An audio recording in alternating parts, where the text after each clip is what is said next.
देशाच्या सीमांवर विविध ठिकाणी कार्यरत असताना प्रामाणिकपणे केलेली सेवा ही माझ्या कष्टाळू जन्मदात्या आईवडिलांच्या सुसंस्काराचा अनमोल आशीर्वाद होय।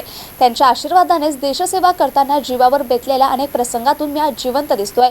तसेच पत्नीच्या पतिनिष्ठेमुळे मी तिला साथ देण्यास आज तिच्या सोबत आहे, असे भावपूर्ण उद्गार सेवापूर्ती सोहळ्यानिमित्त आयोजित कार्यक्रमात भारतीय सैन्य दलात 17 वर्ष सेवा केल्यानंतर सेवानिवृत्त झालेले रोटेगावचे भूमिपुत्र गोविंद खोकले यांनी काढले।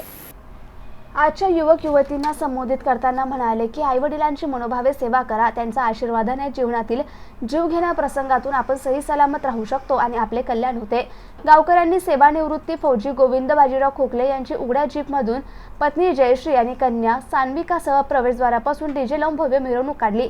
महिलांनी आपल्या घरासमोर रांगोळी काढून त्यांचे औक्षण केले। माजी नगराध्यक्ष डॉक्टर दिनेश परदेशी, आमदार बोरनारे यांचे भाऊ संजय बोरनारे, संजय निकम, रोटेगाव उपसरपंच धीरजसिंह राजपूत, बळीराम राजपूत, राजे संभाजी विद्यालयाचे प्राचार्य सुनील व्यवहारे आणि शिक्षक वृंद, सेवानिवृत्त प्राध्यापक जवाहर कोठारी, माजी शिक्षणाधिकारी धोंडीरामसिंह राजपूत, माजी पंचायत समिती सदस्य मयूर राजपूत, सामाजिक कार्यकर्ते अजय पाटील साळुंके, संतोष सूर्यवंशी, अर्जुन जाधव आणि आप्तेष्ट यांनी गोविंद खोकले यांचा सपत्नीक सत्कार केला।